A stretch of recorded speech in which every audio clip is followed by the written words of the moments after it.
I call upon the spirit of Kangu, ancient protector to the realm, Terra Australis! Right. You're pretending outside your head again. Hey. Okay, so can you actually tell me how to pronounce the anime that we're looking at today? Yeah, I'll give it a shot. Shunbyo demo koi ga shitai. That sounds good to me. Yeah, well, it means, regardless of my adolescent delusions of grandeur, I want a date. Awesome.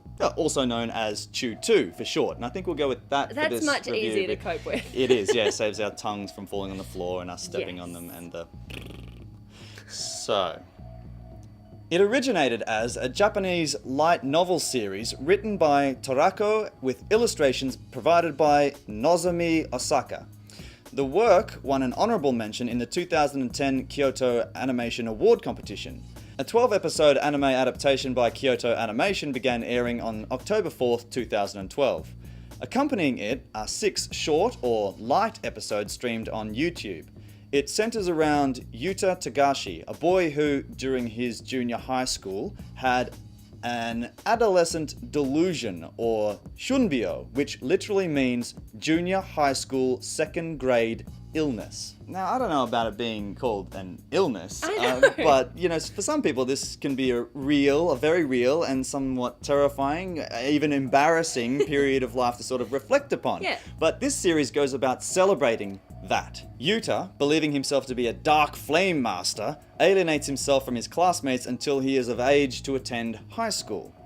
Finding his past embarrassing, Yuta attempts to start off a new school with a clean slate, free from his old delusions. This proves to be difficult, however, as another delusional teen, a girl named Rika Takanashi, learns of Yuta's other identity and becomes interested in him. Rika is constantly attempting to pull Yuta into this fantasy world and goes so far as to start a club at school called the Far East Magical Napping Society, or summer thereof. Now, the club forms quite haphazardly. I won't go into how the characters all assemble. No. We're going to be very careful not to give too much away of this series because, well, not a whole lot happens. No, as far as events per episode, it's not big crises or anything, No. but rather everyday problems that these characters kind of have to That's right. get through, and whether they're using their fantasy powers or dealing with it in real life. For me, it's kind of a giant battle between slice of life reality and the very enticing fantasy realm that they've created. That's right, and that world that they've created around this idea is really, really beautiful. It is. It's more than just a run-of-the-mill cityscape. These frames are full of detail, coloured with rich pastels. Coupled with this is the alternate universe where they slip in and out of, and there you can see really bold primary colours. They really resonate here and provide a really good contrast to that of the pastel colours in the real world. The animation is crisp, there's a cleanliness about it, and things really ramp up when the fantasy world takes over too. You could mistake this for any number of action animes out there, that's how good it is. The character design is simple, there's a clumsiness, a sort of a naivety about the characters that make them irresistibly human. And most of them are your kind of generic archetypes, with the exception of Kumin, who takes napping very seriously, and the cat called Chimera, that by day has been subjected to wearing pink wings.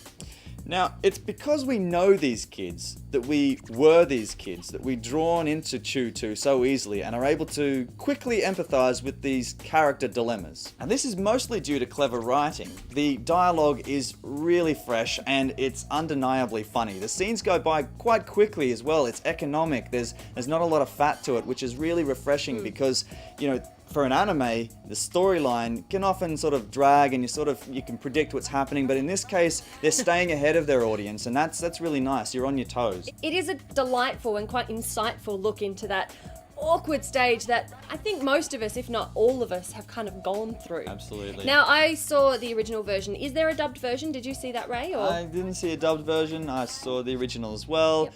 You know, to be honest, I don't think it would translate very well. I know often anime, doesn't. You lose a lot within that, but to be honest, this particular anime, I think you will lose a lot of those nuances, those character eccentricities, and so yeah, I'm not sure it would translate very well into a dubbed version. Now, what did you think of the series, as it's in its entirety? Well, I loved it. I thought you would. Yeah. Yeah. At first, I was very skeptical.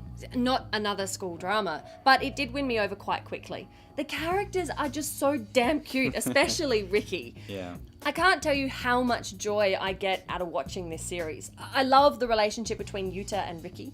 Sometimes I think he's a bit rough on her though. It's a bit mean, but I think it's a case of tough love. It is funny that even though he's trying so hard to reinvent himself, he will gladly hang out with these 4 female friends over other classmates because they're willing to participate in the fantasy that he'd rather belong to. Yeah, that's right. This is one of those series that I would most definitely show my friends, even if they weren't into anime, because I think you can still relate to it. You still find it funny and endearing. So it's definitely a buy from me. Most definitely. I love it. Yeah, absolutely. And they depict this period of childhood so precisely. This burning question of identity coupled with the, awkward sexual curiosity, and they hint at it, visually a fair few times throughout the series. And I didn't think that was too overt though No, either. it's not. It's more of that suggestive kind of, it's like how teenage boys look at teenage girls and that kind of, Yeah, I don't want to. understated. It's kind of embarrassed Yeah. all the time. Yeah, and I found that this was an interesting